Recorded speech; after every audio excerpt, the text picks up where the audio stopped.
सभी को बहुत बहुत नमस्ते और जय गुरु जी, जय न्यूरोथेरेपी। तो आप सभी ने अभी जितना सारा ये ऑडियो क्लिप वीडियो देखा, उससे हम समझ सकते हैं कि एंजाइटी और डिप्रेशन में या स्लीप डिसऑर्डर्स में ये सारे कहीं तो आपस में कनेक्ट नहीं, क्योंकि व्यक्ति को अगर नींद नहीं आएगी तो वो बेचैन रहेगा।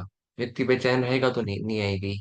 अगर व्यक्ति का मतलब दिल धड़क रहा है, बहुत तेज तेज टैकीकार्डिया हो रहा है, पाल्पिटेशंस हो रहे हैं, घबराहट हो रही है, तो फिर नींद नहीं आएगी। तो ये आपस में कनेक्टेड है चीजें हमेशा।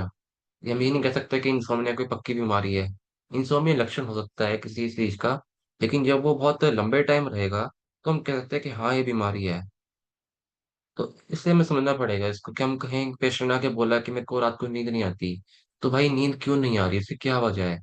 तो हमें एक तो जानना है कि इंसोम्निया होता क्या है, कैसे होता है और क्यों होता है, और वजह क्या क्या होती है, उसके हिसाब से हमारा न्यूरोथेरेपी का ट्रीटमेंट क्या होना चाहिए। सभी को जय गुरु जी, जय न्यूरोथेरेपी। आज की जो क्लास है हमारी class on insomnia by Parminder में आपका स्वागत है। Medicine is science of uncertainty and an art of probability. यानी कि जो ये विद्या है, हमारी जो विज्ञान है व्यक्ति को ठीक करने का, ये बहुत अनसर्टेन है। ये कोई सीधा रास्ता नहीं, बड़ा टेढ़ा मेढ़ा सा रास्ता है। ये हम कुछ नहीं कह सकते कि कौन सा व्यक्ति कैसे ठीक हो जाएगा। और आर्ट ऑफ प्रोबेबिलिटी है, हम हमेशा ये एक एजम्पशन करते हैं मेडिकल साइंस में। जितने भी मेडिकल साइंस के बड़े बड़े प्रोफेसर रहे हैं कि कोई भी रहा है, तो उन्होंने पहले एजम्पशन ही करनी पड़ती है कि यार बॉडी में ऐसा हुआ होगा सिम्टम के आधार पर। कोई भी ये नहीं कह सकता कि ये होगा या ये होगा कि नहीं होगा, अनटिल अनलेस उसको हम प्रूव ना कर दें कि देखो यार यही दिक्कत थी। अगर हम कह रहे हैं कि इंसोम्निया में सेरोटोनिन की कमी है, तो हमें प्रूव भी तो करना पड़ेगा ना उस चीज को कि भाई सेरोटोनिन की कमी है बॉडी में। जब तक वो प्रूव नहीं हुआ, 10 लोगों ने और फाइंडिंग नहीं निकाली, तब तक वो एजम्पशन मात्र ही है हमारे मानने में। तो हम क्या क्या जानेंगे आज, इंट्रोडक्शन इत्यादि सब जानेंगे। जिस तरह पेशेंट जब हमारे पास थेरेपी के लिए आता है, तब हम उससे या उसकी लाइफस्टाइल नहीं पूछते कि आप क्या खाते हो क्या नहीं खाते हो, आपकी जीवन शैली क्या है, खाने में क्या अच्छा लगता है क्या नहीं अच्छा लगता, खाने की टाइमिंग क्या है, ये बताना भूल जाते हैं और ये पूछना ही भूल जाते हैं। इससे होगा क्या कि जब उसे दर्द वापस आएगा तो हम उससे पूछेंगे कि क्या किया है, ऐसा क्या खाया। हमने एक मिस्टेक शुरू में क्या की, हमने व्यक्ति को शुरू में ही नहीं रोका कि आपको ये खाना है ये नहीं खाना, आपने इस टाइम पे सोना है इस टाइम पे उठना है। यदि हम अपना जो फर्ज था वो शुरू में निभा दें, तो बाद में क्या होगा, पेशेंट को हमें कंसल्ट नहीं करना पड़ेगा बार बार कि आपने देखो ये गलत खा लिया है, ऐसे बोला था ऐसे नहीं बोला था। तो जो चीज बाद में होनी है आपको पता है, हमें पता है कि पेशेंट ने चाहे 1 साल में एक बार तो बहुत बदतमीजी करेगा ही करेगा, लेकिन अपने फर्ज को निभाते हुए हम उसको शुरू में ही बता दें एक बार, देखो भाई आपने ये खाना खाना है और ये खाना नहीं खाना, तो क्या बुराई है इसमें। लेकिन हम शुरू में सबसे पहली गलती ही यही कर रहे हैं कि हम पेशेंट से बात नहीं करते, क्योंकि हम कई बार घबरा जाते हैं, थोड़ा सा झिझकते हैं पूछने में बात करने में। क्योंकि कई बार क्या होता है, पेशेंट हमारे सामने आता है जो थोड़ा ज्यादा पढ़ा लिखा होता है हमसे, ये पेशेंट कई बार हमारे अपोजिट जेंडर का होता है, तो हम उससे बात खुलकर नहीं कर पाते।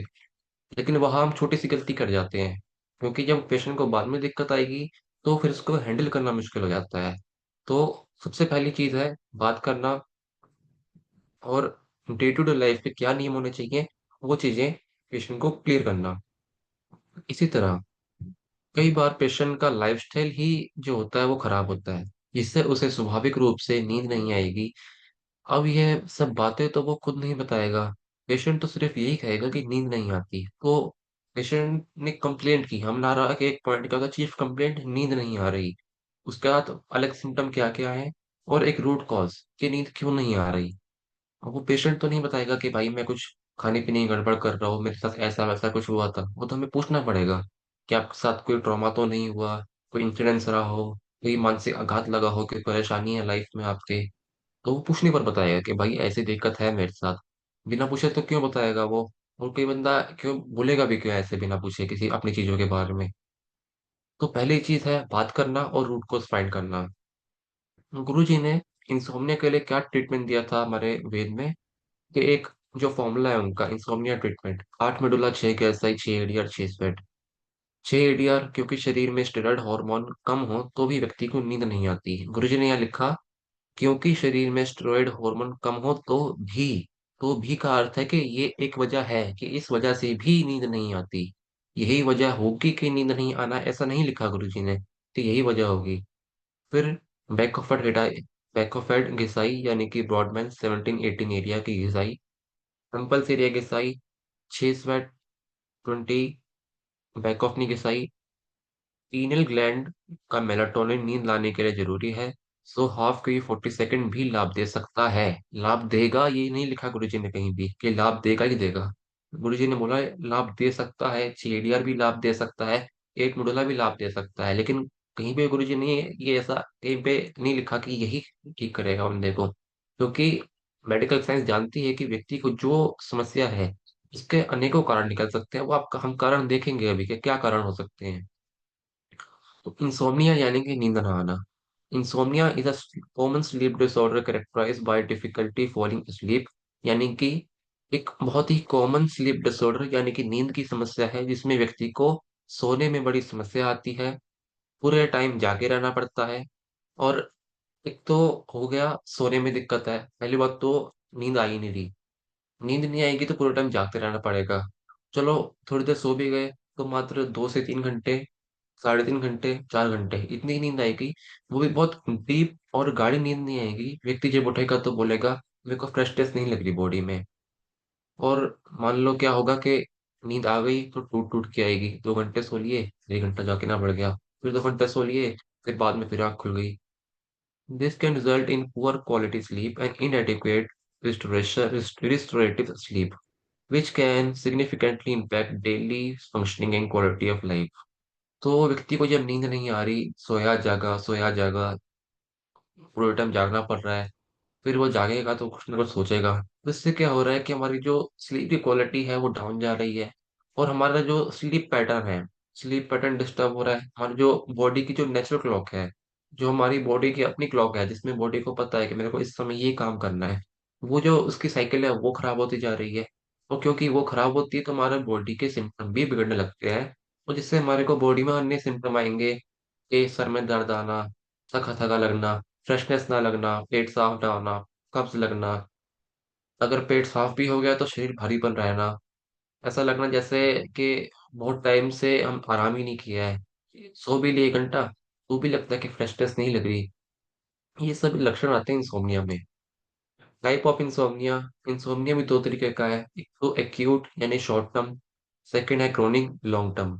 एक्यूट इंसोम्निया क्या है? Short term insomnia that last from a few days to a few week. It often result from stress और ट्रॉमेटिक इवेंट। तो अर्थात क्या हुआ इसका? एक्यूट इंसोम्निया, मान लिया जाए कि एक व्यक्ति है, उसकी कोई लड़की से लड़ाई हो गई, कोई दुखद समाचार उसको सुनने को मिल गया, किसी ने कुछ बात बोल दी ऐसी, ये कुछ भी मानसिक आघात लगा, कुछ भी ऐसा इवेंट हुआ उसके कारण उसको नींद आनी कम हो गई, कुछ भी कारण रहा उसमें। लेकिन कुछ हफ्ते में, 1.5 2 हफ्ते में, महीने भर में वो अपने आप में नॉर्मल आ गया। तो वो कहेंगे हम एक्यूट इंसोम्निया कि वो कुछ टाइम के लिए हुआ, छोटा सा एक टर्म था, होके हट गया। फिर हुआ chronic insomnia, long-term insomnia that occurs at least 3 times per week and lasts for 3 months or longer। तो एक्यूट में तो क्या था, कभी नींद आ रही है, नहीं आ रही है, दिन में नहीं सो गए थोड़ा बहुत, तो टूट फूट सा था कुछ टाइम के लिए, लेकिन वो ठीक हो गया कुछ हफ्तों में। लेकिन जो क्रोनिक इंसोम्निया है उसमें क्या हुआ कि उनका क्राइटेरिया क्या है कि हफ्ते में कम से कम 3 दिन ऐसे रहेंगे जिसमें व्यक्ति को बिल्कुल नींद नहीं आएगी, और कम से कम 3 महीने तक ऐसा चलेगा। और यदि व्यक्ति को 3 महीने के बाद भी ये लगा रहे तो उसको नींद आनी कम होती जा रही है दिन भर दिन, तो वह क्रोनिक इंसोम्निया का पार्ट बन जाएगा। और इसमें हम और चीज क्लियर करें कि हमारे पास जो आते हैं पेशेंट, ये क्रोनिक इंसोम्निया के मैक्सिमम आते हैं, क्रोनिक इंसोम्निया के। हाँ, एक्यूट के भी अब आने लगे हैं धीरे धीरे, लेकिन मैक्सिमम जो आएंगे वो क्रोनिक के आएंगे। और वह भी ऐसे आएंगे कि मेरे को घुटने में दर्द है, मेरे को कमर में दर्द है, BP शुगर है, और मेरे को नींद नहीं आती। मैं नींद की दवाई लेती हूँ, बेचैनी की दवाई लेती हूँ, 10 साल हो गए। ऐसे पेशेंट आएंगे हमारे पास, आते हैं, जो बेसिकली जो हमने देखा है सब लोगों में कि ऐसे क्रोनिक पेशेंट आते हैं। तो इसके कॉजेज क्या होंगे जो मेडिकल साइंस मानती है? तो साइकोलॉजिकल कॉजेज, स्ट्रेस हम सब जानते हैं, काम के प्रति, स्कूल के प्रति, हेल्थ के प्रति, परिवार के प्रति, ये सब स्ट्रेस होते हैं। और इससे व्यक्ति को क्या होगा, सोच में लगा रहेगा और नींद आनी कम होती जाएगी। Anxiety disorder, generalised anxiety disorder, panic disorder और PTSD अर्थात पोस्ट ट्रोमैटिक स्ट्रेस डिसऑर्डर। ये PTSD जो होता है ये मैक्सिमम लोगों में, जिसमें आपके जो आर्मी के लोग होते हैं, जो मिलिट्री के लोग होते हैं, जिन्होंने बहुत ऐसा ट्रोमेटिक इवेंट देखा है कि मार धाड़ हो रही है बुरी तरह, किसी ने किसी को मारा, खून खराबा हो रहा है। अब कोई बच्चा है, बच्चे के सामने कोई अब्यूज होगा ऐसा, फिजिकल अब्यूज के सामने में लड़ाई हो रही है बुरी तरीके से, तो उसके दिमाग में बहुत बुरा असर जाएगा, एक छाप छोड़ देगा वो इवेंट। तो जिन लोगों को तो एंजाइटी डिसऑर्डर होता है, यानी कि घबराहट बेचैनी की दिक्कत दिक्कत होती है, पैनिक के मान लिया जाए, आपने देखा होगा कि कई लोगों को स्पीच डिसऑर्डर होता है, कि वो पब्लिक फियर होता है। वो किसी के सामने 10 बंदे के सामने जाएंगे और उनके हाथ पैर कांपेंगे बुरी तरह, उनका सिर ठंडा पड़ जाएगा, वो बोल नहीं पाएंगे। तो ये सब एंजाइटी डिसऑर्डर, पैनिक डिसऑर्डर, इसमें क्या होगा कि मैक्सिमम सिंपैथेटिक नर्वस सिस्टम आपका हाइपर हो जाता है, जिसके कारण लोगों का पेट खराब रहेगा, क्योंकि डर रहेगा, फियर, बेचैनी, घबराहट। और जब भी sympathetic nervous system hyper active होगा, आपका एडीआर एक्टिव होगा, वहां पर फ्लाइट या फाइट सिचुएशन, लड़ो या मरो। फिर एक और कॉज है इसका, depression. Insomnia is a common symptom of depression, यानी कि जिस व्यक्ति को डिप्रेशन होगा उसका एक सिम्टम होगा इंसोम्निया, की नींद ना आना। Negative thoughts, feeling of hopelessness can disturb sleep, कि मन में बुरे बुरे ख्याल आ रहे हैं कि मेरा क्या होगा, कहीं ऐसा वैसा ना हो जाए, कहीं फ्यूचर में ऐसी कोई घटना ना हो जाए। तो दोनों में फर्क क्या है, एंजाइटी वाला जो है वो फ्यूचर के लिए घबरा रहा है कि कहीं ऐसा ना हो जाए। डिप्रेशन का जो मरीज है, उसके साथ पास्ट पे कुछ ऐसा हो चुका है, इसको सोच सोच के वह परेशान हो रहा है। तो ये थोड़ा सा एक अंतर है, एंजाइटी वाला फ्यूचर का सोचता है और डिप्रेशन वाला पास्ट का सोच सोच के घबराता है। और यही जब मिक्सअप होता है तो ये और सीवियर केस बनते जाते हैं। और डिप्रेशन वाले में क्या होगा कि एक अंदर से चाह होती है, जो होप होती है वो खत्म होती जाएगी।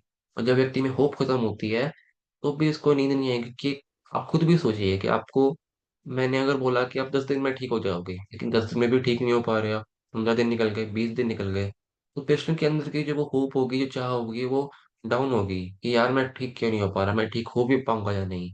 तो ये होपलेसनेस है। जब उसमें ऐसी फीलिंग आएगी तो उसको नींद आनी कम हो जाएगी। तो ये कॉजेज हैं जो साइकोलॉजिकल है, मानसिक रूप से जो उसके कॉजेज हैं नींद ना आने के। इसके अलावा मेडिकल कंडीशंस क्या होंगे। तो आप मान लीजिए कि एक गठिया भाई का पेशेंट है, तो आपको 2 दिन बाद आके बोले कि सर मेरे को रात को नींद नहीं आई। तो आप सोचिए कि गठिया भाई का पेशेंट आके बोल रहा है कि मेरे को नींद नहीं आई, इसका क्या कॉज होगा। ये भी तो हो सकता है ना कि भाई गठिया भाई का पेशेंट है, कुछ बाई बाई खा लिया हो और दर्द बढ़ गया हो, दर्द के कारण व्यक्ति को नींद नहीं आ रही, कमर में दर्द है, डिस्क बल्ज है, स्लिप डिस्क है, दर्द इतना तीव्र है कि नींद आ ही नहीं पा रही, व्यक्ति का दर्द ही असहनीय हो रहा है। जिनको ऐसी कंडीशंस है कि दर्द भयंकर है, तो उसको नींद कैसे आ जाएगी। तो वहां कैसे कहेंगे कि इसको इंसोम्निया हो गया है। भाई वो तो दर्द इतना तीव्र तीव्र है, वो सो कैसे पाएगा व्यक्ति। आप खुद के ऊपर भी अप्लाई करके देखिए कि हल्का सा पेट में दर्द हो जाए या दांत में दर्द हो जाए, तो इतनी पीड़ा होती है, उस पीड़ा में व्यक्ति कैसे सो पाएगा। किसी को हार्ट की दिक्कत हो, heart failure and other cardiovascular conditions can disturb sleep patterns. अब मान लो किसी को ब्रेडिकार्डिया, ट्रैकिकार्डिया हो, पाल्पिटेशन, मरमर हो, कि दिल जो है वो थोड़ा सा ठीक है, बाद में थोड़ा सा तेज धड़कने लग गया, थोड़ा धीमा धड़क रहा है, उसकी जो रिदम है वो इरेगुलर है। जब ऐसी चीजें रहेंगी तो भी शरीर जो है बेचैन होगा, जो कहेंगे घबराहट हो रही है, बेचैनी हो रही है, जैसे जीव घबरा रहा है, दिल गिर रहा है मेरा, ऐसे शब्द पेशेंट बोलेगा। तो कहीं ना कहीं अगर व्यक्ति को हार्ट की दिक्कत होगी तो भी उसको नींद नहीं आएगी, और हार्ट की पंपिंग स्लो होगी तो ब्रेन तक हमारा ब्लड नहीं पहुंच पाएगा। फिर अस्थमा और अदर स्लीप डिसऑर्डर। अब अस्थमा के पेशेंट्स हैं, उनको रात को 12 बजे, 1-2 बजे, आधी रात को कई बार अस्थमा का अटैक आता है, वो धड़ाम से ऐसा करके वो उठेगा। तो इसमें उसकी क्या गलती है कि उसको नींद नहीं आ रही। अब वो उसके शरीर में जो अटैक हुआ, अस्थमा का अटैक पड़ा, उससे उसको उसको सांस आने में दिक्कत हुई, या कि उसको कुछ ऑब्स्ट्रक्टिव डिजीज हो कि सांस में नली में कोई रुकावट हो, और अचानक से उसको अटैक पड़ जाए, तो भी उसकी नींद नहीं आएगी। तो वहां पे इंसोम्निया का केस है ही नहीं, केस तो लंग्स का है वहां पे। न्यूरोलॉजिकल डिसीज, पार्किंसन, अल्जाइमर से नींद नहीं आएगी, ये यहाँ पे तो न्यूरॉन्स की दिक्कत है। गैस्ट्रोइंटेस्टाइनल डिसऑर्डर, एसिड बन रहा है, पेशेंट को एसिड गले तक आ रहा है, जल रहा है पूरा छाती। आईपीएस है, पेट में दिक्कत है, गुड़गुड़ हो रही है, दर्द हो रहा है, बड़ा डिस्कम्फर्ट लग रहा है पेट में, छाती में दिक्कत हो रही है। फिर कई बार क्या होगा, छाती का जो एसिड रिफ्लेक्स है, उसका जो वो क्या मिमिक करता है वो हार्ट की दिक्कत को, तो व्यक्ति बोलेगा मेरे को हार्ट की दिक्कत हो गई। तो ऐसी दिक्कत हम कैसे कह पाएंगे कि व्यक्ति को इंसोम्निया है। हाँ, अगर ये दिक्कतें लगातार बनती रहेंगी तो व्यक्ति इंसोम्निया के स्टेज में पहुंचता जाएगा कुछ टाइम बाद। लेकिन अगर एक दो बार हुआ, पेशेंट को रिफ्लेक्स हो रहा है एसिड का, अगले दिन उसने आके आपको बोला कि मेरे को रात को नींद नहीं आई, तो हम उसको क्या सेरोटोनिन ट्रीटमेंट देंगे या पेट का ट्रीटमेंट देंगे, या कुछ भी कोल्ड ट्रीटमेंट एसिड के लिए? तो वहां पे तो हमें पेट का देना पड़ेगा ना, कि भाई जब तक पेट ठीक नहीं होगा इसका एसिड बनना या एसिड का जो ऊपर जाना है वो ठीक नहीं होगा, तक उसको नींद आने ही नहीं वाली। स्वाभाविक है। फिर आप हमेशा ध्यान रखिए कि जो एंटी डिप्रेसेंट्स हैं, एडीएचडी की दवाइयां हैं, स्टेरॉइड्स हैं, हाई बीपी की दवाइयां हैं, ये एलर्जी की दवाइयां हैं, इससे भी आपकी स्लीप डिस्टर्ब होती है। और एलर्जी की बड़ी सिंपल मेडिसिन है सिट्रोजिन। अब सिट्रोजिन खाएंगे तो आपको नशा हो जाएगा कुछ टाइम के लिए, फिर नींद आनी बंद हो जाएगी, फिर नशा हो जाएगा खाएंगे तो एंटी डिप्रेसेंट है, इसका भी लत लग जाती है। कॉर्टिकोस्टेरॉइड्स हैं, जबकि स्टेरॉइड के इंजेक्शन होते हैं, इसका इफेक्ट जो होता है वो शरीर पे बड़ा खतरनाक होता है। हाई बीपी की दवाइयाँ होती हैं, तो ये हाई बीपी की दवाइयों से साइड इफेक्ट आता है किडनी और हार्ट पे। तो उससे भी व्यक्ति को फिर जब दिक्कतें आएंगी, या फिर मान लिया जाए कि बीपी ठीक हो रहा है फिर भी दवाई खा ली, ये दवाई की पावर ज्यादा करनी पड़ेगी, तो फिर उसको बेचैनी होगी शरीर में। अब बेचैनी होना भी एक सिम्टम है, बेचैनी क्यों हो रही है वो भी ढूंढना पड़ेगा। अब लाइफस्टाइल की दिक्कतें हैं, अब किसी का शेड्यूल ठीक नहीं है, नाइट शिफ्ट कर रहे हैं रात को 12 12 2 2 बजे तक, उसमें गलती किसकी है? लेकिन मैं तो हमेशा ही पूछता हूँ कि गलती तो ना हमारी भी नहीं है कि हमने नहीं बोला उसको नाइट शिफ्ट करने के लिए, गलती उसकी भी नहीं है, हो सकता है वो मजबूरी में कर रहा हो। तो नाइट शिफ्ट कर रहा है व्यक्ति, नर्स होते हैं, वार्ड बॉय होते हैं, उनको तो नाइट शिफ्ट करनी ही पड़ेगी किसी भी हालत में। कॉल सेंटर्स है, 24/7 सर्विस देने वाले लोग हैं, उनको तो नाइट नाइट शिफ्ट करनी ही पड़ेगी किसी भी उसमें, क्योंकि फिर उनसे सर्विस वो तो हम ही ले रहे हैं ना लोग, और कौन ले रहा है? अब वो नाइट शिफ्ट कर रहे हैं, रात को खाना खा रहे हैं, कुछ भी कर रहे हैं, 12 बजे 2 बजे स्विगी से खाना, जोमेटो से खाना आ रहा है, तो उनका बॉडी का रिदम वक्त बिगड़ रहा है। Poor health, sleep habits including napping during the day, using electronics before bed and irregular bed time routines. अब कई लोगों की आदत होती है दिन में सो जाना, यदि वो दिन में सोते हैं तो रात को नींद नहीं आती। सोने से पहले लैपटॉप पे काम करना या फोन पे लगे रहना, वो भी नींद नहीं आएगी। या कभी सो गए 10 बजे, कभी 11 बजे, कभी 11:30, कभी 9:30 चले गए सोने, तो ये एक रूटीन पे नहीं है अभी भी हमारा। एक अगर टाइमिंग होगी तो बॉडी उस हिसाब से काम करेगी। अब कोई व्यक्ति कैफीन चाय बहुत पी रहा है, कॉफी बहुत पी रहा है, निकोटीन यानी सिगरेट अल्कोहल का सेवन बहुत कर रहा है, जिससे स्वाभाविक हमारे सोने जागने में फर्क पड़ेगा। While alcohol might help induce sleep, it can disrupt sleep later in the night. अब व्यक्ति ने मान लिया जाए कि अल्कोहल का सेवन किया, किसी भी नशीले पदार्थ का सेवन कर लिया, उस टाइम तो उस व्यक्ति को नींद आ जाएगी, लेकिन बाद में जाके जो उसका असर उतरेगा जब, तब उसको समझ आएगा कि ये थोड़ी सी मिस्टेक हो गई इससे, कि अभी तो नींद आ गई क्योंकि अल्कोहल ले लिए तो नशा हो जाएगा, नींद आ रही है। लेकिन जब उसका नशा उतर जाएगा, तो उनको महसूस होगा कि यार अब नींद नहीं आ रही है, कुछ प्रॉब्लम हो रही है बॉडी में। तो ये है हमारे कॉजेज, जिससे हमारा यानी व्यक्ति को इंसोम्निया की दिक्कत होती है। फिर है कुछ अलग डिसऑर्डर का, स्लीप एपनिया। अब स्लीप एपनिया बड़ा खतरनाक है, लेकिन हमारे थेरेपी में इसका सिंपल इलाज है 15 मिनट 2 क्योंकि ये एसिटाइल कोलाइन की कमी से होता है। क्योंकि सिंपल भाषा में बोले तो शरीर, हम कह सकते हैं कि सांस लेना भूल जाता है कि मेरे को सांस लेनी है अभी, तो हमारा रेस्पिरेटरी सेंटर है वहां पे दिक्कत होती है। तो व्यक्ति क्या होगा कि आराम से सो रहा है, और सोते होते करके वो आराम से उठेगा बड़ी तेज, कि उसको सांस नहीं आ रही, वो उठ के बड़ी लंबी गहरी सांसें लेगा। तो स्लीप एपनिया है कि characterise by pauses in breathing during sleep, यानी कि सांस की जो गति है उसमें मतलब वो रुक जाती है एकदम से, शरीर सांस लेना भूल जाता है, और व्यक्ति एकदम से अचानक से उठेगा कि मेरे को सांस नहीं आ रही, मेरे को सांस नहीं आ रही। तो उसमें बी पैप बाई पैप की मशीन यूज होती है, ताकि व्यक्ति सोते हुए भी सांस लेता रहे। Restless leg syndrome, an urge to move the legs, often accompanied by uncomfortable sensations। कि पर व्यक्ति को क्या होता है कि सोते सोते समय पैरों में कुछ झंझनाहट होगी, या फिर लगेगा कि कुछ अजीब सी स्तंभन सी हो रही है, या दबा दबा सा लग रहा है।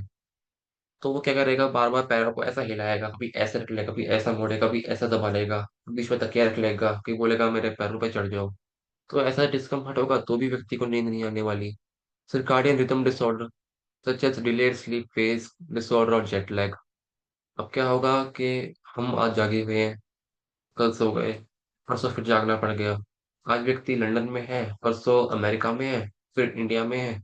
तो वहाँ का जो टाइम गैप जो हुआ, जेट लैग जिसको कहते हैं, कि टाइमिंग का फर्क पड़ना, यहाँ तो सोने का टाइम है, वहां पे जागने का टाइम है। तो इससे हमारा जो डिसऑर्डर है वो मतलब रिदम है वो बिगड़ जाता है। हार्मोनल इम्बैलेंस सबसे ज्यादा जरूरी है। Imbalance in hormones such as cortisol, thyroid, and endocrine hormone like estrogen or progesterone can contribute to insomnia. For instance, menopausal women often experience insomnia due to fluctuating hormone level. अब जब भी बात आए कि लेडीज की, तो ladies में बहुत चीज देखनी होती है कि मेंसेस का लेवल कैसा है, मेंसेस कम ज्यादा तो नहीं हो रहे।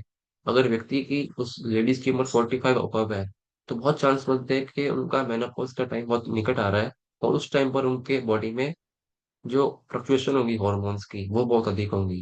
अब थायराइड हार्मोन की बात है, जिसको हाइपोथायराइडिज्म होगा, हाइपर थायराइड होगा, उसको भी दिक्कतें आएंगी, वाली की नींद में कमी आएगी, नींद बहुत ज्यादा आएगी। अब बहुत ज्यादा आ रही, बाद में नहीं आ रही, बहुत गर्मी बहुत ठंडी। ऐसी दिक्कतों में हमें हार्मोनल इम्बेलेंस को भी देखना पड़ेगा।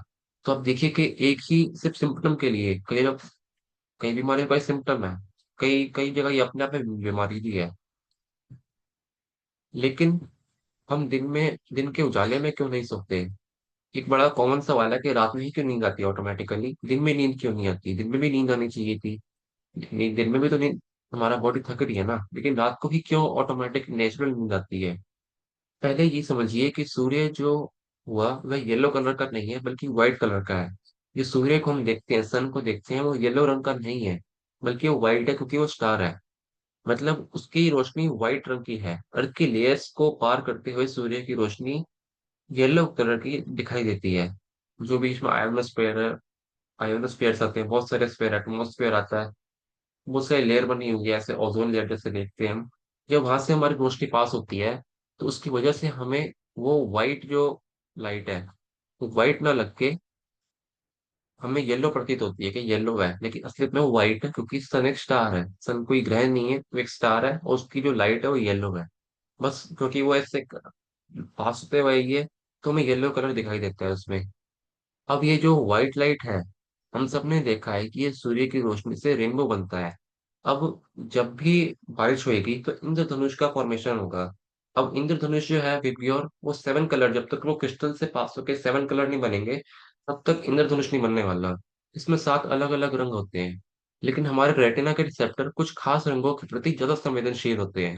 हमारा जो रेटिना है पीछे, उसके जो रिसेप्टर है, वो कुछ रंगों के प्रति बहुत सेंसिटिव है, जैसे ब्लू कलर। और इसी के प्रति हमारा जो पीने ग्लैंड है वो थोड़ा सेंसिटिव है। अब एक चीज का भी गौर कीजिएगा कि दिन के समय जो हमें आसपास की सराउंडिंग होगी वो थोड़ी सी हल्की सी ब्लूइश लगेगी, और रात के समय जो सराउंडिंग होगा, जब सनसेट हो रहा होगा, तो येलोइश फील होगा हमारे को। तो हमारा जो रेटिना है वो ब्लू कलर के प्रति बहुत सेंसिटिव है। अब ये ब्लू कलर और कहाँ मिलता है हमारे को? Why the pineal gland response to blue colour? पहली बात, sensitivity of photoreceptors. The human retina contains various types of photoreceptors, including rods, cones, and intrinsically photosensitive retinal ganglion cells. While rods and cones are responsible for vision, IPRGS plays a crucial role in regulating circadian rhythm and melatonin production. अब उसमें क्या बात यहाँ पे समझ आई कि हमारा जो एक तो रिसेप्टर्स है, वो बहुत संवेदनशील है ब्लू लाइट के प्रति, और इसी के जरिए हमारी बॉडी पहचान कर पाती है कि कब सोना है, कब जागना है, कब मेलाटोनिन का प्रोडक्शन अधिक करना है। Blue light and circadian rhythm. Blue light has the more significant effect on the suppression of melatonin production. This is because blue light is the most efficient at stimulating IPRGCS, which then sends signal to suprachiasmatic nucleus in the hypothalamus. इसमें मोटा मोटी बात क्या हो रही है यहाँ पे, कि जब ये जो ब्लू लाइट होती है दिन के उजाले में, जो ब्लू लाइट को हमारे रिसेप्टर्स कैच कर पाते हैं, तो उससे वो पहचान करते हैं कि यार अभी उजाला है और मेरे को नहीं सोना अभी। सिंपल बात इतनी होती है। The SCN in the master clock that regulates the body's circadian rhythm. When IPRGs, RGCs are regulated by blue light, it sends signal to the SCN, while in return signals the pineal gland to inhibit melatonin production. Daylight composition. Although sunlight is composed of all visible colors, blue light is particularly abundant during the daytime. This abundance of blue light during the day helps keeps us alert and awake by suppressing melatonin production. तो हो क्या रहा है यहाँ पे? दिन के उजाले में जो व्हाइट लाइट हमारे सूर्य से आ रही है, उसमें जो ब्लू लाइट के प्रति जो हमारे संवेदनशील रिसेप्टर है, वो क्या करते हैं, क्योंकि उनको दिख रहा है कि अभी ब्लू लाइट है, तो भी उजाला है, जहां पे भी मैं हूँ वहां पे उजाला है, अगर मैं इस कमरे में हूँ तो यहाँ उजाला है अभी, तो यानी कि मेरे को अभी नहीं सोना। इसलिए गुरुजी ने क्यों बोला कि जब भी सो, लाइट बंद करके सोना है, थोड़ा दरवाजा खोल के ताकि हवा पास हो सके, लेकिन लाइट बंद करके अंधेरा करके सोना है। गुरुजी ने इसलिए ये बातें कही है, क्योंकि हमारा जो शरीर है, हमारी जो आंखें हैं, हमारा जो पिनियन ग्लैंड है, वो ब्लू लाइट के प्रति थोड़ा सा संवेदनशील है। तो जब भी ब्लू लाइट उसको देखेगी तो वो बोलेगा कि मेरे को अभी मेलाटोनिन नहीं बनाना। इसमें एक और अच्छी बात आप देखिए अभी, तो समरी क्या हुई, the pineal gland responds to blue light rather than the other color is due to the specific sensitivity of the IPRGCs to blue light. This sensitivity plays a crucial role in regulating the circadian rhythm and melatonin production. Blue light sufficiency in suppressing melatonin production makes it a critical factor in sleep, in maintaining our sleep-wake cycle. Reducing exposure to blue light in the evening can help maintain healthy sleep patterns. मोटा मोटी बात ये हुई यहाँ पे दिखा रखा है इमेज में कि पहले तो ये लाइट आई, लाइट आने से ये रेटिना पर टच हुई, रेटिना के पास रिसेप्टर थे, वो रिसेप्टर ने देखा कि भी ब्लू लाइट का जो हिसाब है बहुत ज्यादा है, तो उसने आगे जाके रेटिनो हाइपोथैलेमिक ट्रैक्ट के जरिए हाइपोथैलेमस को मोटा मोटा बोला कि भाई अभी दिनचर्या है, दिन है अभी, तो सोने का नहीं है। तो यहाँ से मैसेज जाएगा पिनियन ग्लैंड को कि भाई अभी दिन है, आपको मेलाटोनिन रिलीज नहीं करना, तो वो स्टॉप कर देगा।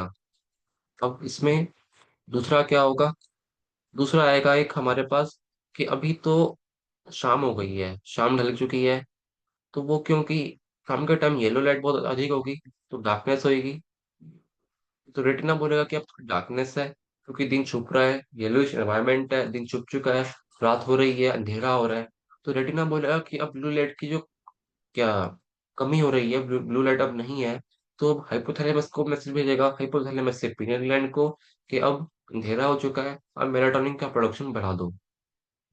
तो मोटा मोटा ये होता है कि एक जो ब्लू लाइट है, ये बड़ा हमारे को दिक्कत कर रही है। ये ब्लू लाइट और कहाँ मिलती है हमारे को, mechanism of blue light induced insomnia. अब आप जो हम मोबाइल यूज कर रहे हैं, मेरे सामने जो लैपटॉप पड़ा है, आप जो मोबाइल पे मेरे को देख रहे हैं अभी, इस मोबाइल से भी ब्लू लाइट निकलती है। Suppression of melatonin production. Melatonin is a hormone. Melatonin is a hormone produced by pineal gland.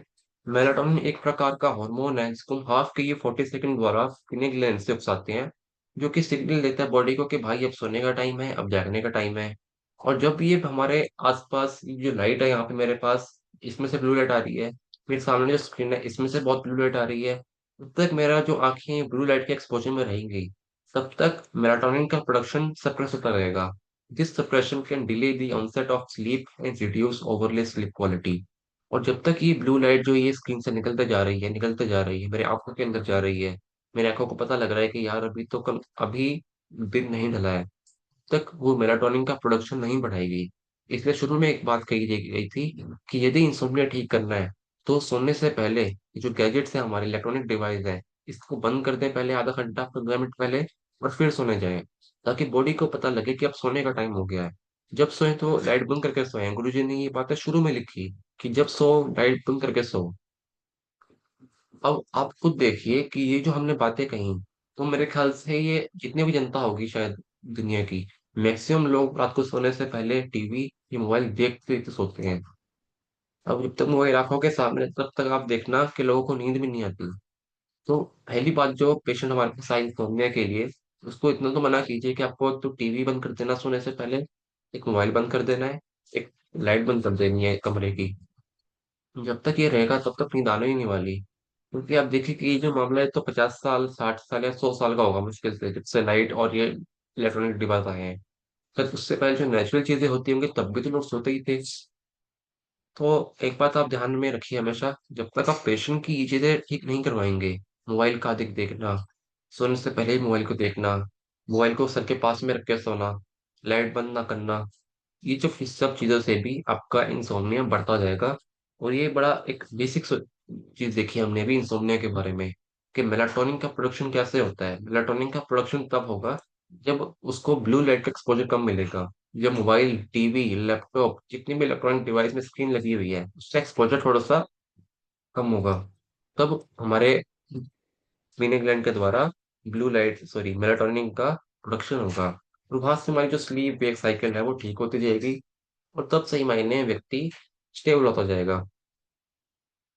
गुरुजी ने वेद नंबर एलिमेंट्री वेद भाग 3 पेज नंबर 5 में ये बात कही कि सोते समय ध्यान दें कि कमरे में पूरा अंधेरा हो ताकि पीनियल ग्लैंड ठीक से उकसाया जाए। सोते समय नाइट लैम्प यानी 0 वाट बल्ब की भी आदत ना लगाएं तो बेहतर है। कारण, अंधेरे कमरे में सोने से आयु या उम्र लंबी होती है। कुछ भी की आयु दो 200-300 साल से ज्यादा होती है, और वह हमेशा अपनी गर्दन या मुंडी अंदर रखकर सोता है अंधेरे में।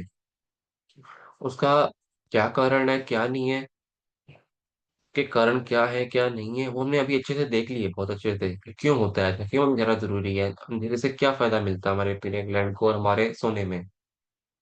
अब एक और फिर आती बात कि यंगर एज में बहुत ज्यादा हो रहा है ये। क्यों हो रहा है? Late night study in young age. ये बच्चे जो रात को लेट सो रहे हैं, 12 बजे तक पढ़ रहे हैं, 2-2 बजे तक पढ़ते जा रहे हैं। आजकल लगभग हर बच्चा रात को पढ़ता है, और उसमें भी रात भर जागने के लिए वह कॉफी का सेवन अधिक करते हैं। और यही सब खराब आदतें बाद में आईबीएस जैसी बीमारियों का रूप ले लेती है। आईबीएस क्या है? यही एक साइकोलॉजिकल, एक साइकोसोमेटिक डिसऑर्डर है कि रात को बहुत देर तक जागे जा रहे हैं, और यही दिक्कतें, ये आदत बन जाती है। पढ़ाई करनी 1 महीना 2 महीना, लेकिन बाद में यही इनका आदत बन जाएगी। बॉडी को यही आदत पड़ जाएगी कि रात को मेरे को 2 बजे ही नींद आने लगेगी। और फिर क्या होगा? बच्चा आगे भी 2 बजे 3 बजे सो रहा है। वहां से क्या होगा? स्लीप डिस्टर्ब, पूरी बॉडी डिस्टर्ब, पेट खराब, कब्ज होगी, फिर उनको आईबीएस के सिम्टम आने लगेंगे, डब्ल्यूडी फिर वीक होता जाएगा। Natural sleep wake cycle. The body has an internal clock which is known as circadian rhythm which regulates the sleep wake cycle. A clock is influenced by environmental cues, primarily light. तो यहाँ पर एक सिद्धांत लागू होता है, natural sleep wake cycle, जो body की अपनी एक क्लॉक है, बायोलॉजिकल क्लॉक है, इसको कहीं किसी ने बनाया नहीं है, लेकिन अपना चलती रहती है। और जो बाहर के एनवायरनमेंट है, बाहर की चीजें, एनवायरनमेंट है हमारा, सोना खाना उठना बैठना, ये लाइट, ये हमारे इस क्लॉक को अफेक्ट करती है। और यही बच्चा अगर यदि रात को लेट सोएगा, लेट तक जागा रहेगा, पढ़ता रहेगा लैंप की लाइट में, इसकी लाइट में, लाइट, ये ट्यूब लाइट में, इसका जो सर्काडियन रिदम है, बॉडी की ऑर्गेनिक क्लॉक है, वो खराब होती जाएगी। और यही जो आदत है बाद में उसको एक बीमारी का रूप ले लेगी, और बच्चे को नींद आनी कम हो जाएगी। और आगे जाके यही उसको इंसोम्निया का नाम मिल जाएगा कि इंसोम्निया की बीमारी हो गई। लेकिन ये हुई क्यों, कैसे हुई, इसमें क्या क्या फैक्टर बने, उसके ऊपर हमें बात करनी जरूरी है। उसकी एज क्या है पेशेंट की, पेशेंट की आदतें क्या है, पेशेंट क्या करता है क्या नहीं करता है, कैसा उसका जीवन चल रहा है अभी, उसमें सुधार करके ही हम उसको ठीक कर सकते हैं इंसोम्निया के केस में।